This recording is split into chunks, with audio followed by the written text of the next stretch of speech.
Hey Slow Burn listeners, the Slow Burn team and I have some exciting news to share with you. Slow Burn is hosting an exclusive taping at the Tribeca Film Festival in New York City on June 13th, and I want to personally invite you to come out and see us. I'll be interviewing a few special guests, including civil rights activist and Black Lives Matter organizer DeRay McKesson, comedian and singer Esther Fallick, Eric Marcus, the host of Making Gay History, and Sam Feder, director of the Netflix documentary Disclosure, about the depiction of trans people in film and television. We'll dive deeper into this season and talk about the lasting impact of the Briggs Initiative and the continued fight over LGBTQ rights in schools. It'll be the perfect way to celebrate Pride Month this June with LGBTQ stories and voices across generations. You won't want to miss it. Again, that's June 13th at the Tribeca Film Festival in New York. You can get tickets now at tribecafilm.com/slowburn or by clicking the link in our show notes. We're so excited to see you there. Before we get started, a quick warning. This episode contains strong language, sexual content, gay slurs, and a racial slur. It also mentions suicide. It may not be appropriate for all listeners.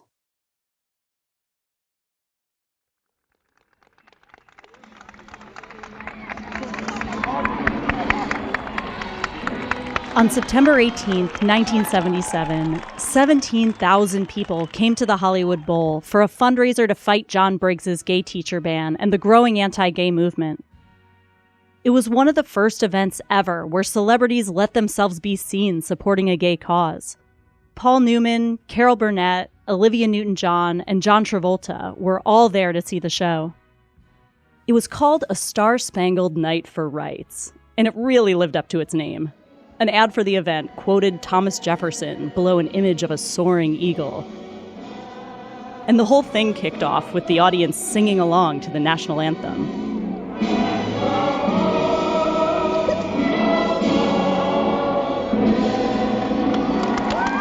The bill was overflowing with big names, like the band War and comedian Lily Tomlin. I've actually seen a man walk up to four women sitting in a bar and say, "Hey, what are you doing here all alone?" But as all those A-listers paraded on stage and did their bits, there was one glaring omission. Hardly anyone actually talked about gay rights. I know that most of us here tonight came because we care deeply about human rights. If you had parachuted into the show without knowing what it was supposed to be about, you might not have even realized you were at a fundraiser for gays. But that all changed when one of America's most famous comedians took his turn at the microphone. At first, Richard Pryor just paced the stage with his head pointed to the floor. Then he looked up and addressed the crowd. I came here for human rights. I found out what it really is about not getting caught with a dick in your mouth. The Star-Spangled Night for Rights had taken an unexpected turn, and the crowd loved it. You don't want the police to kick your ass if you're sucking a dick. And that's fair. You got the right to suck anything you want. Pryor got even more explicit from there, with an anecdote about his own sex life. Wilbur had the best booty in the world. Now I'm saying booty to be nice. I'm talking about asshole. Wilbur has some good asshole. And Wilbur would give it up so good and put his thighs against your waist. That'll make you come quick. Pryor wasn't out as having slept with men yet, so this was a big reveal. In that moment, he might have become the first ever Hollywood star to share his own experience having good sex with a same-gender partner. It was truly groundbreaking, and in its own way, the first honest moment of the entire event. The audience was cheering and cracking up. But Pryor wasn't done. About halfway through his set, he brought up the vote in Dade County, Florida, where Anita Bryant had helped instigate an anti-gay backlash. Niggas voted against you motherfuckers. Niggas cannot deal with homosexuality. Pryor was wrong. Black voters in Dade County were evenly split on that anti-gay ballot initiative. It's not clear whether he knew that, or whether he knew in advance that this was a gay rights benefit. But whatever the case, Pryor was doing everything he could to puncture the show's aura of respectability and to unsettle the audience, which mostly consisted of white gay men. Because I don't see no niggas out here. But you white folks having big fun. It turned out that backstage, Pryor had watched some stagehands ignore a group of black dancers when they asked for help. When two white dancers approached the same people, they got help right away. I said, this is really weird. Because I see like a lot of racism, and I say, how can faggots be racist? By this point, the laughs were turning to jeers. But Pryor kept going, launching into a diatribe about the gay community's seeming disregard for black lives. He brought up the 1965 Watts riots, when outrage over police misconduct and abuse in Los Angeles escalated into a week-long uprising. And when the niggas was burning down Watts, you motherfuckers was doing what you wanted to do on Hollywood Boulevard, didn't give a shit about it. Pryor seemed to be saying that gay people only cared about police violence when it was directed at them. I hope the police catch you motherfuckers sucking dicks and shoot your ass accidentally. Because you motherfuckers ain't helping niggas at all. After a few more minutes, he ended with a flourish. And kiss my happy, rich, black ass. Pryor put the microphone back in its stand, calm as could be, then walked off the stage. And kept walking, right to his car.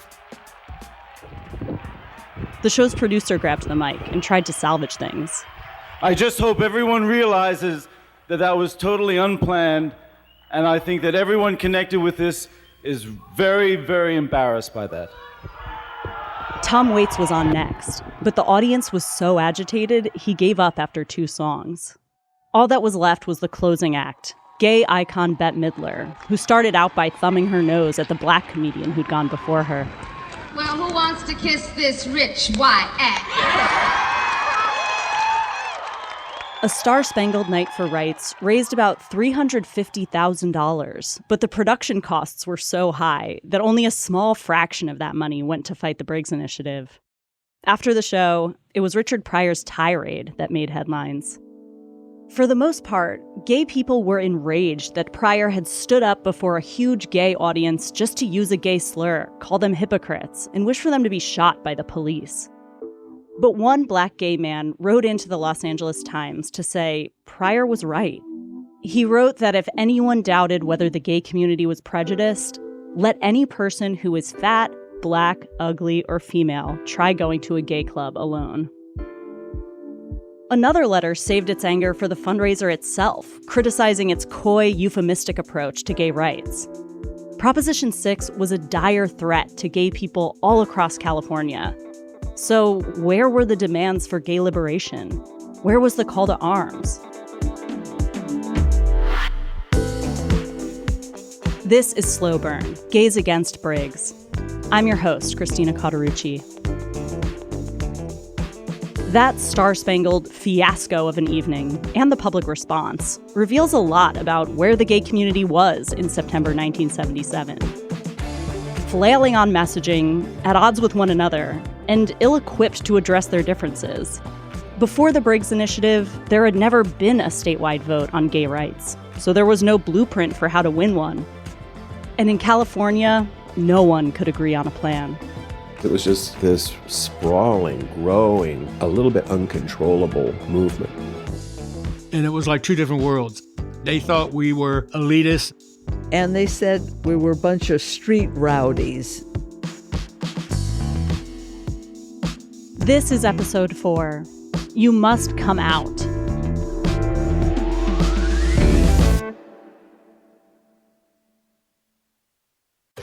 This episode is brought to you by Z-Biotics. Let's face it, after a night with drinks, it's tough to bounce back the next day.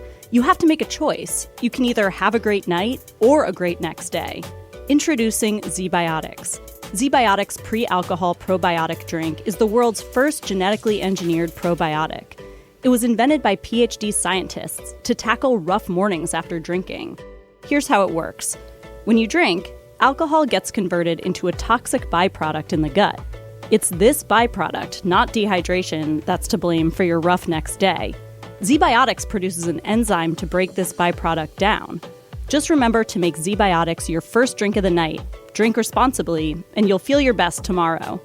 Go to zbiotics.com/slowburn to get 15% off your first order when you use slowburn at checkout.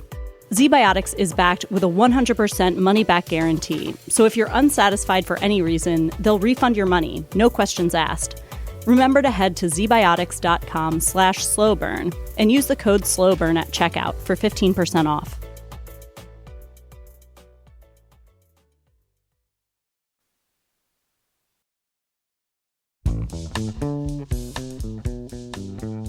John Briggs wasn't just pushing an anti-gay agenda. In 1978, the state senator from Orange County had another pet issue on the ballot. You got to realize in California, under our current weak and ineffective death penalty law, everybody gets one free killing. I could kill you right now, and I could not get the death penalty. Briggs's gay teacher ban was Proposition 6. This second initiative was Proposition 7, an effort to expand the list of crimes eligible for the death penalty. Both ballot measures would draw opposition across the state. But as one black activist noted in a radio interview, the people fighting against the anti-gay Briggs initiative weren't always willing to stand up against the other proposition. The homosexual movement falls into a very serious trap when it will pursue only self-interest, that is to say, the interest of gay people, and not even talk about Proposition 7, which has all kinds of implications for black people in this country. How many are going to vote for Proposition 7? A couple gay activist groups did advocate against Prop 7, and a fair number of gay leaders had gotten their starts in the civil rights movement. But in the 1970s, the dominant gay culture was white gay culture, and a lot of white gay people weren't ready to face their own bigotry. Some businesses in the Castro that catered to gay customers turned away people of color and refused to hire them as employees. When it came to the campaign against the Briggs Initiative, the major activist groups rarely put lesbians and gays of color in top leadership roles. And race wasn't the only fault line in the movement. There has always been dissension in the gay community. Lillian Faderman is a scholar of LGBTQ history. In 1978, she was a professor at California State University. Some of us are socialists, some of us are Democrats, some of us are even Republicans. We're as diverse, I think, as the straight community. One of the most persistent divides was between lesbians and gay men. Well, I would say there was animosity because the guys tended to be sexist. Sue Englander was a left-wing activist in San Francisco. The word bitch was thrown around a lot, and we embrace it among ourselves, but, we're not going to let somebody else defile the word bitch. Sue remembers one time when the women in her anti-Briggs group got upset with one of the men who printed handouts for an event. He paid for 10,000 leaflets, except that the main image on the leaflet was a man in running shorts. And we were like, no. You can't just have guys represent the movement. The conflicts weren't just around graphic design. One of the most pressing issues for gay men was police harassment in the neighborhoods where they lived, in spots known for cruising, and in raids on their bars. Lesbians had their own concerns that they wanted to organize around, like how an ex-husband could use a woman's lesbian relationship to try to deny her custody of her own children. And so in some cases, there were organized groups of lesbian separatists who would have nothing to do with any men, including gay men who, they said, relied on male privilege as much as straight men did. There was one more big divide in gay activism, and to understand it, you need to know a bit of 70s lingo. In politically active circles, there were the streets and there were the suits. The streets were the left-wing grassroots organizers with their confrontational tactics and in-your-face faggotry. The suits were the white-collar professionals with their respectable messaging and ritzy fundraisers. Oh, but it was a big clash. So on the one hand, you had these kind of leftist, kind of crazy, long hair, pot-smoking factions. That's Cleve Jones. If you saw any photo of him taken in the 70s, you'd know right away. He was one of the streets. And then on the other hand, you had these, button-down guys who like to smoke cigars with, the Speaker of the Assembly.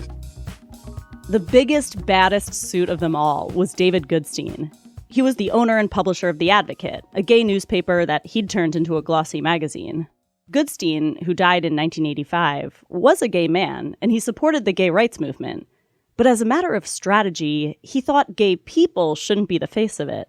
He wrote in The Advocate, "We can do a lot to assist John Briggs by being visible and in any way stereotypical." The more upper class, we say A gays, who were moneyed, did not like me at all. Gay teacher and activist Tom Amiano. He's too gay. I resented that. Yeah, what do you mean when you say they thought you were too gay? I would hurt the cause because I reinforced the stereotypes of an effeminate man. If a heavily mustachioed cisgender man like Tom was too femme for Goodstein's crowd, you can imagine how they felt about transgender and gender nonconforming people.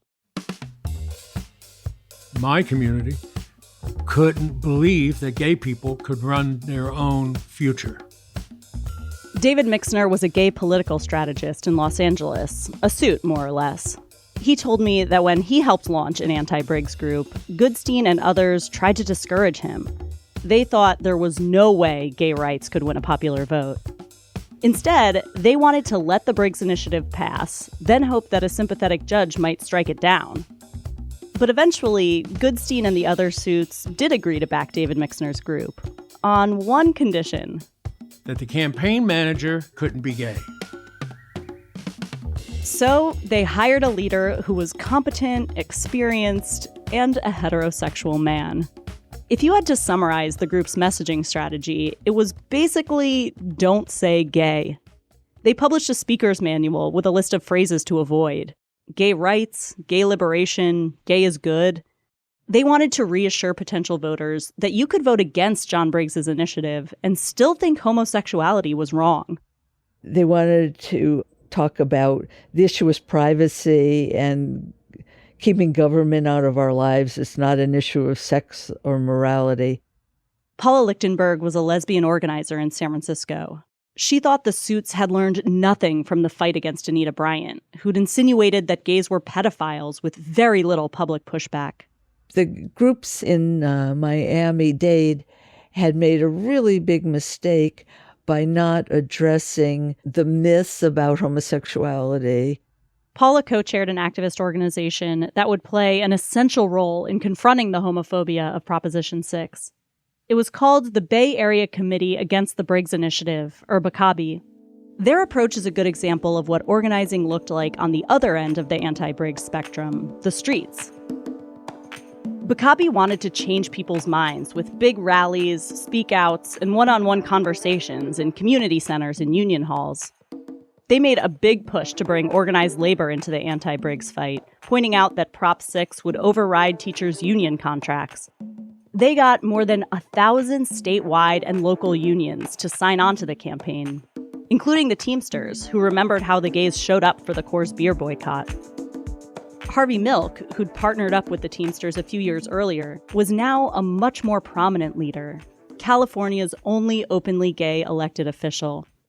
And on the spectrum of gay activism, he wasn't really a suit or a street. There's no one person who's spokesperson of the gay community because we go from the extreme left to the extreme right. I sit in the middle. I think Harvey saw himself as the one person who had the ability to actually defeat Briggs. Ann Cronenberg was one of Harvey's aides at City Hall and watched him feel out his role in the fight against Proposition 6.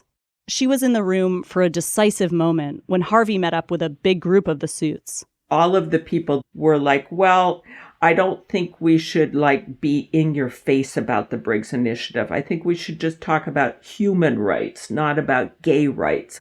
And Harvey blew up and he was like, you're not going to soft sell this. You're talking about real people. You're talking about lesbians and gay men. That's the way the campaign has to go. Harvey wasn't going to play the respectability game or follow someone else's lead. In 1978, he started his own anti-Briggs group. My name is Harvey Milk, and I'm here future. Harvey's organization was called San Franciscans Against Proposition 6. And we were the ones going door to door, precinct by precinct, and doing your traditional campaign operation. Gwen Craig was one of the group's 2 campaign managers. On weekends, she led a small army of 700 volunteers who fanned out across the city. They were knocking on the door and waiting for someone to open the door and then saying, hi. We're volunteers working against Proposition 6, the Briggs Initiative. Do you know about the Briggs Initiative? What is number 6? 6. Smoking? No, that's number 5. Number 6. The volunteers did their best to make the consequences of the Briggs Initiative feel personal. You know, a lot of my friends are gay teachers, and they'll lose their jobs over this. So I really wish you'd give some thought to it, because a lot of people will really be affected very badly by it. Some of the activists were out, but not all of them. And yet, there they were, talking to dozens of strangers a day, and not just in friendly neighborhoods. We covered every precinct in the city. No one had done that before. As one of the few people of color in leadership in the anti-Briggs groups, Gwen felt an obligation to bring the campaign to Black spaces. At the time of the Briggs Initiative, Black San Franciscans had just watched tens of thousands of gay people move into the city in just a few years. A lot of them were wealthy gay men who would see these beautiful, dilapidated Victorians in Black neighborhoods and say, I could fix that up. All across the city, Black people were being priced out of their homes. Gwen felt a duty to be a more sympathetic representative of gay San Francisco. So it's like, if the face of the gay community is that wealthy white guy who just bought that building down the street, then that's one thing. But now I'm sitting across from you. On Sunday mornings, Gwen would go to Black churches and ask to be introduced to the congregation. They'd say, we have with us this morning Gwen Craig with the No on 6 campaign. And people would crane their necks and look and they'd say, oh, No on 6, huh? After the service, Gwen would stand outside as close to the preacher as she could get to greet everyone as they filed out. Some people just looked at her. Others wanted to talk. And he'd say, oh, you were No on 6, huh? Well, you think that's the way I should vote? Yes, ma'am. Yes, sir. Yes, I do. It's a proposition that wants to say that it's okay to fire a certain group of people based on who they are. Then they'd say, well, I think you make a good point. Okay. Well, thanks for coming this morning. I hope you'll come back next Sunday. Convincing people that the Briggs Initiative was wrong was just the start of it. San Franciscans Against Proposition 6 also had to make sure they were ready to vote. In just 1 month, they and other groups signed up more than 12,000 new voters. Gwen and Harvey's group was taking a pragmatic, traditional approach to winning at the ballot box, and that could rankle the more left-wing activists. Some of their folks, thought that we were sellouts for being in partnership with the Democratic Party. To be honest, I was not a Democratic Party member. I was a socialist.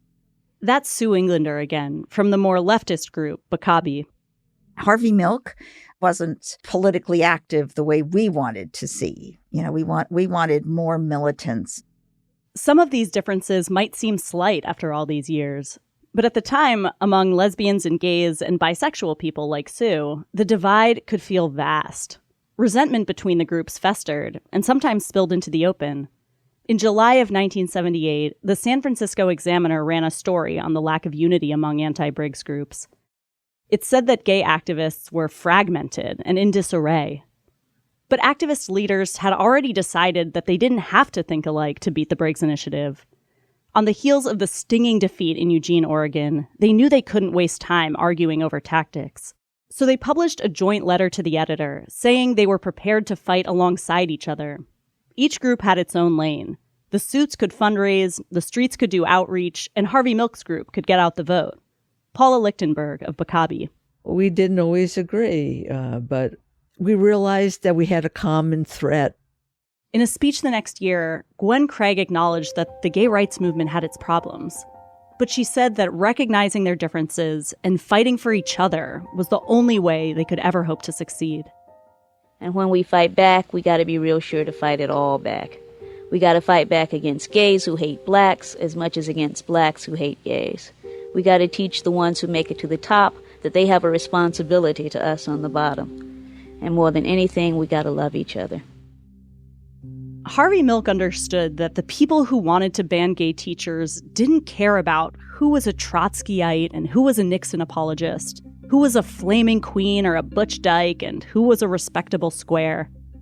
And believe me, when Hitler started having the concentration camp, he didn't care if you were a Jewish socialist or Jewish fascist. You were Jewish, you went. When the Briggs and Anita Bryan take over, they don't care if you are the gay doctor or the gay lawyer or the gay society person. You are gay, you will go off. And if you think history doesn't repeat itself, you're crazy. We'll be right back.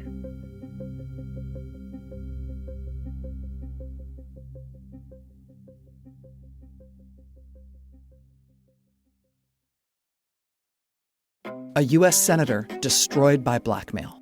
He was not bound by the truth or by facts. The country's most outrageous political demagogue, ascending toward the peak of American power. Millions upon millions of devoted followers. This is a story of heroes willing to face down tyranny and the risk to the country if they fail. Rachel Maddow presents Ultra, Season 2 of the chart-topping original podcast. Listen now. In the late 1970s, the anti-gay leaders Anita Bryant and John Briggs did something no gay rights activist in history had managed to pull off. As common enemies and almost cartoonish villains, they forced disparate parts of the movement to come together, teaching gay leaders how to unite and fight. But unity alone couldn't be enough to carry the California activists to victory. They also needed money, because Briggs was raising a lot of it. By the summer of 1978, the state senator was no longer running for governor. He dropped out of the race before the June primary because he was trailing miserably in the polls. But his fundraising operation for Prop 6 was still churning. It was ridiculously simple and extremely effective. So we'd send out campaign literature and a request for money. And people would send that stuff back in spades. John Briggs' son, Ron Briggs, says that some of those mailings were about Proposition 6, the gay teacher ban. But it was Briggs' other initiative, the one to expand the death penalty, that drove a lot of the enthusiasm. Proposition 7 raised a lot of money. I mean, it was a slot machine, man. The Briggs team didn't actually need that much money to campaign for Prop 7, so it moved cash from that campaign to Prop 6. In other words, support for the death penalty was funding the war on gay people. The gay teacher ban did have some institutional support. Bank of America, Farmers Insurance, and Carl's Jr. all made donations. But the potential for a real windfall for Prop 6 lay in another group. It is my conviction that the family is a traditional husband-wife, man-woman relationship. Adam and Eve, not Adam and Steve. In the 1970s, the Baptist minister Jerry Falwell was attracting a massive following among American Christians and shaping the religious right into a political and financial juggernaut. At his barn burner rallies and on his television show, he'd often return to his favorite topic. The homosexual revolution is very poisonous and damaging to the moral values of this country. John Briggs saw an opportunity in this new Christian conservative landscape. He had converted to Catholicism when he got married, and he rarely went to church. But during the fight for Prop 6, he started invoking the rhetoric of his religious upbringing. It was at his neighborhood Pentecostal church that Briggs says he first met the Lord. He was 8 years old, and it's to his born-again religion that he points in directing his thinking on homosexuality, often quoting the Bible. The separation of church and state has not worked to our benefit. Maybe this issue will awaken the Christian community to the realization of the dangers, because while you've been sleeping at night and preaching in your pulpit, there's been forces afoot in this country that have taken it down to the point of total moral decay. Briggs was speaking Jerry Falwell's language, and the televangelist gave Prop 6 his full support. Falwell sent letters to hundreds of California pastors, asking them to tell their congregations about the gay teacher ban. And that wasn't all. Jerry Falwell said that he would come out and do 2 fundraisers for us. Falwell offered them a deal. The Prop 6 campaign would pay for first-class plane tickets for him and 2 of his aides, plus meals and hotel rooms. In return, he would come, speak, solicit, and leave. And we get all the money. It seemed like a killer deal. Falwell was a proven moneymaker, and he'd already brought out loads of people for rallies to support Anita Bryant. So Briggs went for it. He flew Falwell and his associates to San Diego. Did a 45-minute event, had 3 duffel bags full of money. Then they all got on a private plane and flew to Orange County. We did another event, had another 2 or 3 duffel bags full of money and checks and such.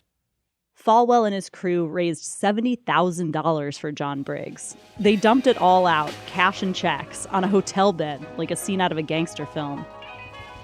And they put it in their car. They don't spend the night, and they get in an airplane and leave. They take it all. No.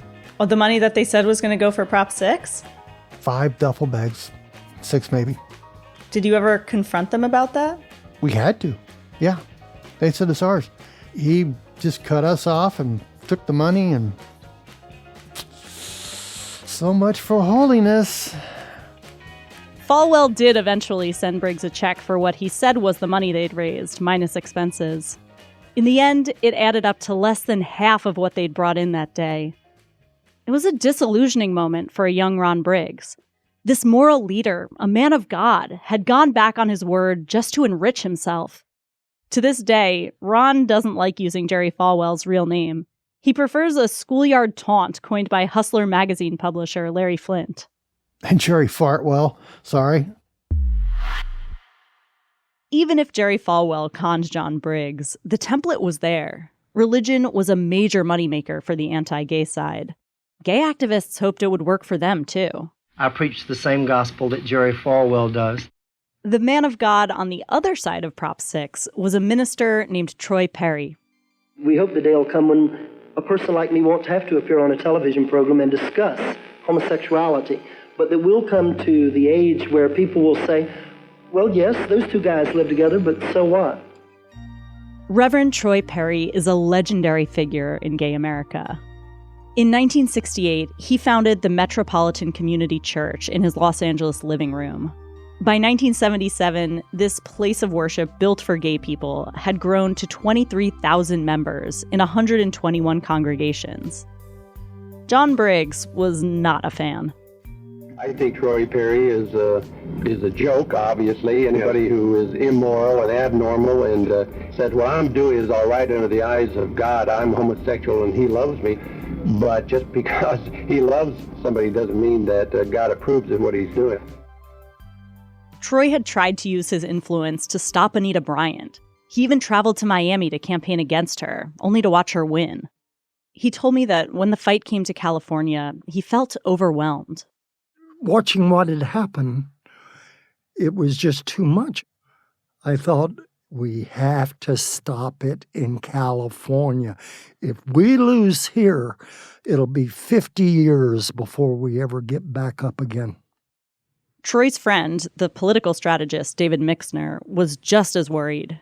Mixner's anti-Briggs group was starting to make moves, and they were very low on cash. And so we were coming to a screeching halt just as we were getting things done. And Troy Perry said, how much do we need? And I said, $100,000, Troy. I am really concerned as we're trying to get off the ground. And what are we going to do? What are we going to do? The answer came to Troy while he was performing a church service one morning. And all at once, something happened to me. The minute I finished communion, God spoke to me and let me know that I was to fast until I raised the $100,000. Troy wouldn't eat anything until they hit their goal, and no one knew how long it could take. The treasurer of my denomination just lost it almost. He told several of our people, this is not good. I know Troy, he's going to starve to death. That afternoon, Troy set up camp at the U.S. Federal Building in downtown L.A. Sitting quietly, fasting, wasting away. He ate nothing and drank only water.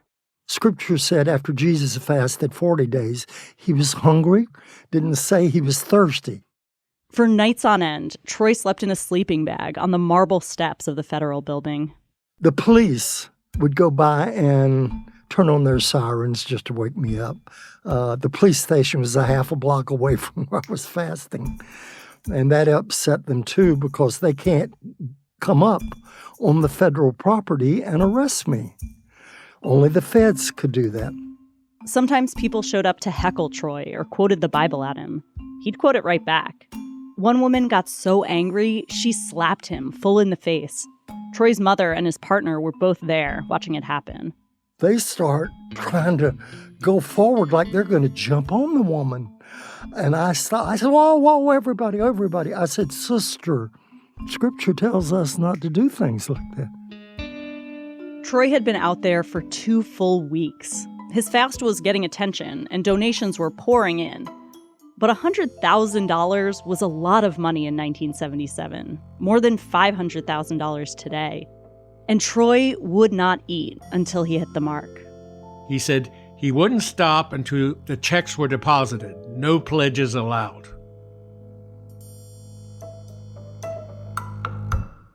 By the time he woke up on the 16th day of his fast, Troy had lost 25 pounds and was getting progressively weaker. Later that day, he looked up from the marble steps and saw his staff members running toward him. They said, we just got a phone call from a member of our church, a lesbian in Missouri. She's a very wealthy woman. And she said, what's it going to take to get Troy off that, that marble? At that point, Troy says, he needed $5,000 more to hit $100K. But the treasurer, being the treasurer, said, we'll need $7,000 to get Troy off that. The Missouri lesbian sent the money, which meant Troy could eat again. He ended his protest with a bite of an enchilada baked by his partner. The hunger strike had been a major financial success. But even with that influx of cash, the gay activists were getting badly outspent. By the summer of 1978, the Briggs campaign had raised nearly $1 million, more than 7 times the amount that gay rights groups had brought in. California law was to blame for some of that shortfall. Any political donation of $50 or more had to be made with a name attached, and that made a lot of gay rights supporters skittish. Because they didn't want to be disclosed as supporting this, because they thought people would think they were gay. A public list of pro-gay donors could be wielded as a weapon against teachers who'd be in danger of getting fired if the Briggs Initiative passed, against doctors and social workers and anyone else who needed a state license, because their jobs could be on the line next, even against closeted celebrities whose livelihoods hinged on a carefully crafted public image. Given that risk, loads of donations came in at $49, just under the reporting threshold. One of them from the actor Rock Hudson. Those small dollar contributions kept the anti-Briggs side running, but they didn't close the spending gap. It seemed like the gays were hopelessly outmatched, until one formidable LA lesbian got to work. Named Gail Wilson, one of the most successful realtors, who drove in a Rolls-Royce convertible, who chain smoked and had the voice of a person who did chain smoke. When Gail joined the campaign, David Mixner was skeptical. And I remember I said, well, Gail, I'm told that lesbians can't raise money. And she said, watch me, bitch. Gail, who died in 1983, always wore a mink coat and had high aesthetic standards to match. When she first arrived at the LA headquarters of David's anti-Briggs group, she was appalled. There were linoleum floors, no paint on the walls. It looked like a campaign office. It only took Gail and her fundraising team a single weekend to bring it in line with their expectations. I thought I had walked it back into heaven. They had mobilized every designer that they knew. They put carpet on the floor. They got furniture out of their showrooms, artwork up on the wall instead of posters. You'd have thought it was a Fortune 500 company. Do you remember any one particular lavish thing in the office? Well, there was a Hockney on the wall. An original? Yeah. I mean, come on. It's a gay headquarters. Please, we're not going to go with fake.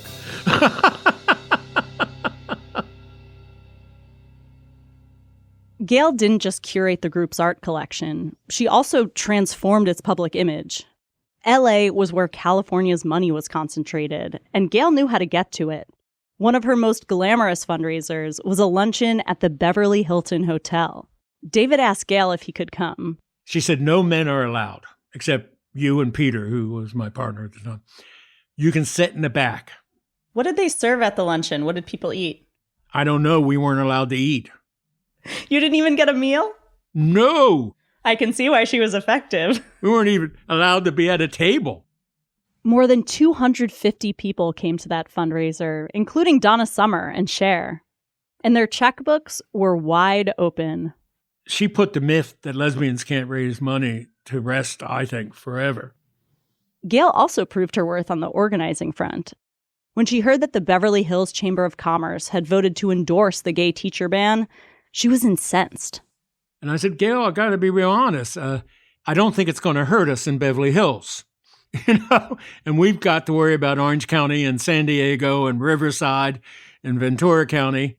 And she slapped her hand down and said, you don't understand. I shop there. Gail got hundreds of people to make phone calls, threatening to boycott Beverly Hills boutiques. She also got celebrities to promise they'd burn their credit cards in the middle of Rodeo Drive if the Chamber of Commerce didn't change its position. The chamber relented. Its stance was no longer yes on Briggs, but no position at all. Not everyone fighting Prop 6 had celebrities in their Rolodexes or deep pockets to empty. But thousands of people across the state would contribute to the cause by doing something else. Something that didn't have any quantifiable reward and required taking a major risk. And in 1978, it seemed like the fate of the entire anti-Briggs campaign depended on it. We are coming out of the closet. When are you going to come out of yours?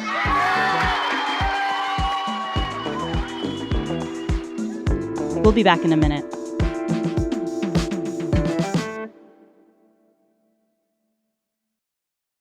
Can't wait for next week's episode? Listen to it now. Immediately unlock all episodes of Slow Burn Gays Against Briggs, ad-free, by subscribing to Slate Plus. Join now by clicking subscribe at the top of the Slow Burn show page on Apple Podcasts. Or visit slate.com/slowburnplus to get access wherever you listen. This week, we're also sharing a Slate Plus exclusive featuring Silvana Nova and Larry Hermsen.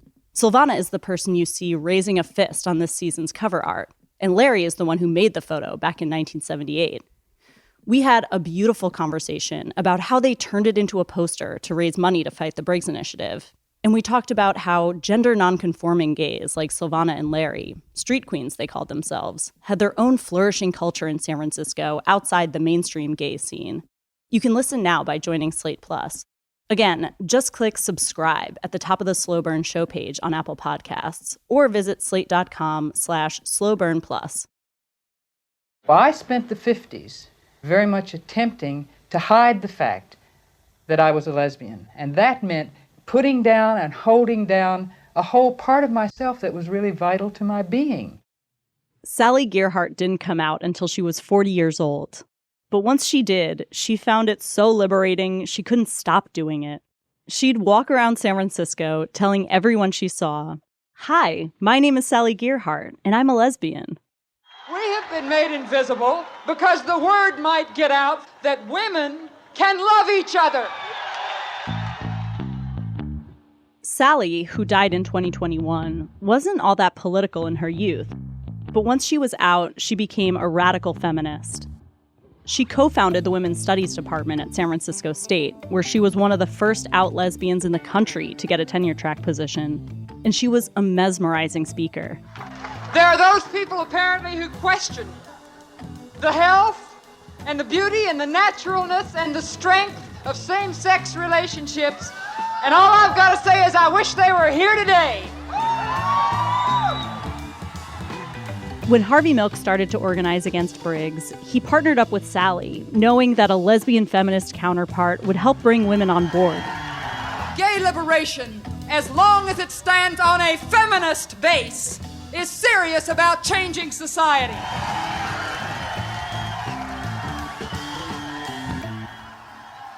It wasn't just a matter of gender. For some left-wing activists who didn't think Harvey was militant enough, Sally's presence helped build trust in the movement. And with her, "Hi, I'm a lesbian" introduction, she was the perfect model for Harvey Milk's strategic plan. He believed that if gay Californians wanted to win in November, there was something that every one of them needed to do. Gay people all across the state, Briggs can only be defeated if each and every one of you comes out to everyone you know you must. Activists working to defeat Prop 6 had been tracking opinion polls, and the numbers showed that people who said they knew a gay person were twice as likely to support gay rights. So the strategy was basically, okay, everybody knows a gay person. They just don't know they know a gay person. Ruth Mahaney was a professor and lesbian activist in the Bay Area. So we need to make it so that everybody knows they know a gay person. As difficult as it is, you must tell your immediate family, you must tell your relatives, you must tell your friends if indeed they are your friends, you must tell your neighbors, you must tell the people you work with, you must tell the people in the stores you shop in. Ruth was already out, but some of her students were closeted, and they started feeling compelled to make a change. So it was this massive experience of coming out throughout the state. And people would practice with each other, like if you had to go home and visit your parents and tell them and make sure they voted against Prop 6. So friends would get together and somebody would pretend to be dad and you could practice. For the LA activist and political consultant David Mixner, coming out had always seemed impossible. When I was young, I dreamed of being president. But I knew that I had this dirty, dark side of me that would destroy everything I touched if anyone found it. And in a country that prized honesty, like Honest Abe, and parents saying to a child, "I don't care what you did, just be honest with me," we were told, "You're the exception. You're so bad. You're so awful. Please lie to us." Now, that's pretty heavy stuff as a kid. In his teens, David learned just how despicable his dad thought gay people were. I remember one of my best friends hung himself at 16 because he was gay. And my father sat at the table and talked about how fortunate his family was that the child decided to remove the shame from the family. As a young adult, David had problems with addiction. And after years of having to lie about who he was, he started telling more elaborate falsehoods. First about having a girlfriend who died, then about having terminal cancer. When he got sober, he came clean and apologized. By then, he had found success in Democratic politics and managed the winning re-election campaign of LA's first black mayor, Tom Bradley. But barely anyone in David's professional life knew he was gay because his identity would be a liability to any candidate he worked with.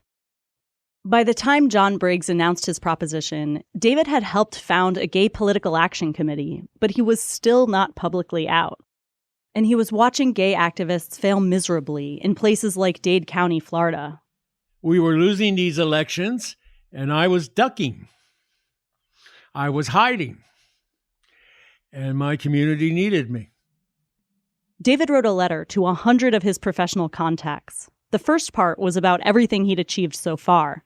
So I thought I would refresh their memory, hoping that they would understand that I said, I'm still the same person, except I'm free now.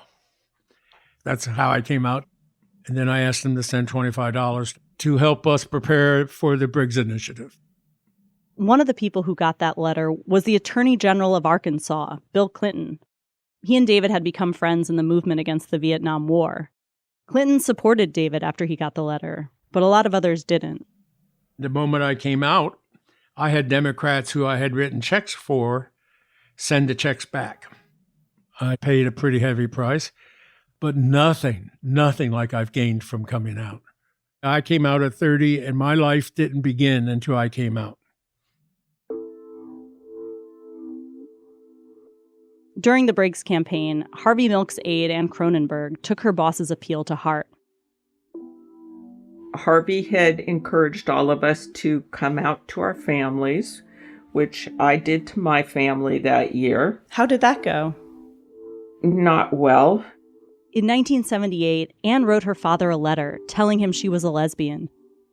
And so my dad is the one who told my mom, who went to bed for about 2 weeks and cried and talked to her pastor at the church, talked to her doctor. Ann's parents were conservative and very Catholic. They told her they loved her no matter what, but they didn't understand. They just kept, what did we do wrong? And I kept saying, you didn't do anything wrong. Coming out was a deeply personal choice with deeply personal consequences. But in California, thanks to John Briggs, gay rights groups were now making it feel kind of systematized. There was a card, little, business-size card. Is that the actual card? Yeah, this is one. And it reads, "The purpose of this card is to make you aware of the fact that you ride with, talk to, eat with, and see gay people every day. I hope that the time spent with me has helped you to realize that we are people just like you. Please think carefully about Proposition 6 before you vote in November, because it directly affects human rights, particularly mine as a gay person." Anti-Briggs groups like Bakabi distributed these cards to activists all over the state. And wherever they went, gay people would just hand them out. It was taking Harvey's strategy one step further. Not just coming out to people you know, but to everyone you met, to prove that gay people were everywhere. And so waitresses would leave it with your bill. You would hand it to somebody sitting next to you on the bus. It was like we were all coming out all day long, every day, to everybody. For gay Californians like Ruth and Ann and David, 1978 was a year of hard conversations and profound vulnerability. A year spent losing some relationships and finding new strength in others. It was a year when the personal became political, because the political had become acutely, dangerously personal. There's a long-standing debate among LGBTQ people about the act of coming out and whether anyone has an obligation to be public about their sexuality or gender identity. Even today, we hold a wide range of opinions on whether people in positions of privilege have a duty to come out and whether it even matters if they do. Not everyone can afford the risk of losing their job, their family, or community support. But in California in 1978, the price of staying closeted seemed a lot steeper than the price of coming out. The situation was desperate. The risk felt worth it. People were incredibly brave, and they helped each other be brave, telling their boss, telling their kids' teachers. There are thousands and thousands of people who did that, who got very brave that year.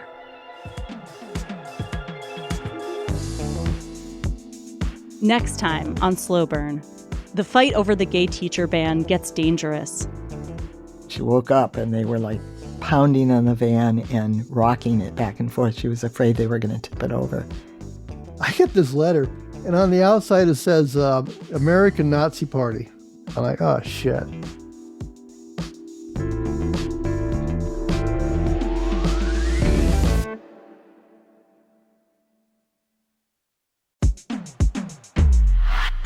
Hey, Slow Burn listeners. The Slow Burn team and I have some exciting news to share with you. Slow Burn is hosting an exclusive taping at the Tribeca Film Festival in New York City on June 13th, and I want to personally invite you to come out and see us. I'll be interviewing a few special guests, including civil rights activist and Black Lives Matter organizer DeRay McKesson, and Eric Marcus, the host of Making Gay History. We'll dive deeper into this season and talk about the lasting impact of the Briggs Initiative and the continued fight over LGBTQ rights in schools. Plus, we'll share some behind-the-scenes stories and never-before-aired tape from this season. It'll be the perfect way to celebrate Pride Month this June with LGBTQ stories and voices across generations. You won't want to miss it. Again, that's June 13th at the Tribeca Film Festival in New York. You can get tickets now at tribecafilm.com/slowburn or by clicking the link in our show notes. We're so excited to see you there.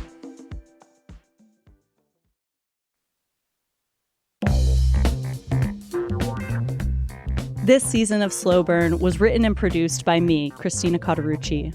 If you or anyone you know are in crisis, you can contact the National Suicide Prevention Lifeline anytime. Just dial 988 or visit 988lifeline.org. Slow Burn is produced by Kelly Jones, Joel Meyer, and Sophie Summergrad. Josh Levin is the editorial director of Slow Burn.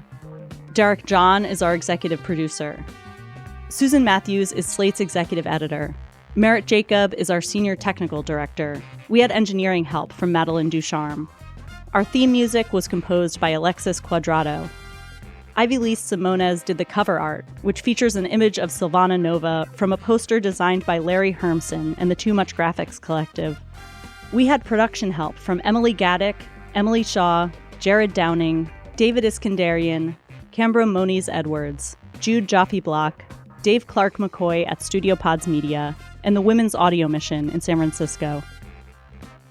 Some of the audio you heard in our show comes courtesy of the Gay, Lesbian, Bisexual, Transgender Historical Society and One Archives at the USC Libraries. Special thanks to Isaac Fellman at the GLBT Historical Society, Lillian Faderman, Rami Khalil, Fred Fegis, Rachel Strom, and Deb Greenspan. And to Slate's Evan Chung, Madeline Ducharme, June Thomas, Brian Lauder, Katie Shepard, Seth Brown, Katie Rayford, Caitlin Schneider, Alexandra Cole, Joshua Metcalf, Heidi Strom-Moon, Hillary Fry, and Alicia Montgomery, Slate's VP of Audio. Thanks for listening.